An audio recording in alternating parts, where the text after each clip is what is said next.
সকালের আকাশ থেকে মনে হলো পুজো এসে গেছে। সেই নীল আকাশ, ভেসে চলা সাদা মেঘ, সব কিছুতেই যেন ছড়িয়ে আছে পুজো পুজো আমেজ। হ্যালো এভরিওয়ান, তোমরা সবাই কেমন আছো? আশা করছি সবাই ভালো আছো। সো আজকে হলো গণেশ চতুর্থী।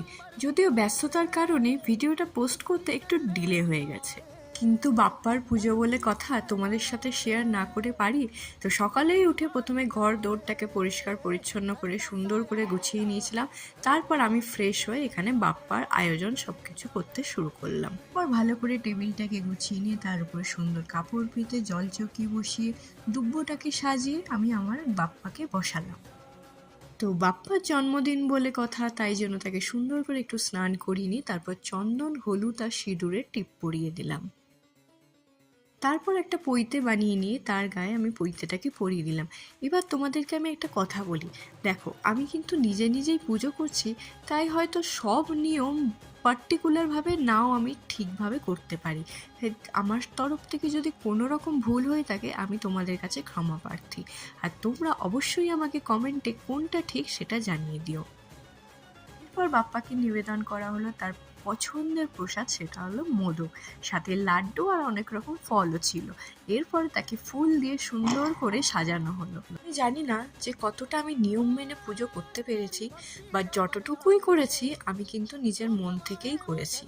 পর সব কিছু সাজসজ্জা হয়ে যাওয়ার পর সুন্দর করে আমি বাপ্পাকে মন ভরে আরতি করলাম। তোমরা কমেন্টে অবশ্যই জানিও আমার গনুকে এত সুন্দর সেজে কিরকম লাগছে, আর সবাই কমেন্টে গণপতি বাপ্পা মোরিয়া লিখে যেও কিন্তু। চলো এবার আমার গনু বাবাকে তোমাদেরকে সামনে থেকে দেখাই। তোমরা দেখে বলো তো গনু বাবাকে কেমন লাগছে। তার সমস্ত পছন্দের মিষ্টি তার সামনে রাখা আছে। আশা করছি গনু বাবা খুশিই হয়েছে। পূজা হয়ে যাওয়ার পর বিকেলে আমরা বেরিয়েছিলাম আশেপাশের কয়েকটা ঠাকুর দেখতে, কিন্তু এই যে ট্রাফিক আর ভিড়টা তোমরা দেখতে পাচ্ছ, তার জন্য একটার বেশি দেখতেই পাইনি। এই যে দেখো, ফার্স্ট যে ঠাকুরটা দেখতে এসেছিলাম সেখানে ভিড়টা দেখতে পাচ্ছ। এখানে অনেক কিছু জিনিসও বিক্রি হচ্ছিল, অনেক রকমের ব্যাগ, জুয়েলারিজ, আরও অনেক কিছু।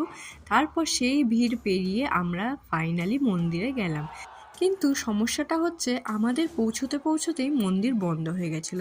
তাই একদম মন্দিরে ঢুকে তো তোমাদেরকে বাপ্পারকে দেখাতে পারলাম না, বাইরে থেকেই আমরা দেখে নিয়েছিলাম।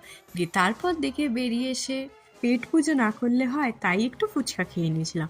তারপর বাড়ি যাওয়ার পথে এই সুপার মার্কেটে ঢুকেছিলাম, যেখানে টুকটাক কয়েকটা জিনিস কিনে নিয়েছিলাম। আর দেখো এই ঘড়িটা কি কিউট, আমার এত ভালো লাগছিল, সাথে এই কাপগুলো কত সুন্দর ছিল। দিয়ে অনেক কিছু দেখেছিলাম, দেখে আমরা বেরিয়ে চলে এলাম। আর এই ছিল আমার গণেশ চতুর্থী ব্লগ। দেখা হবে পরে।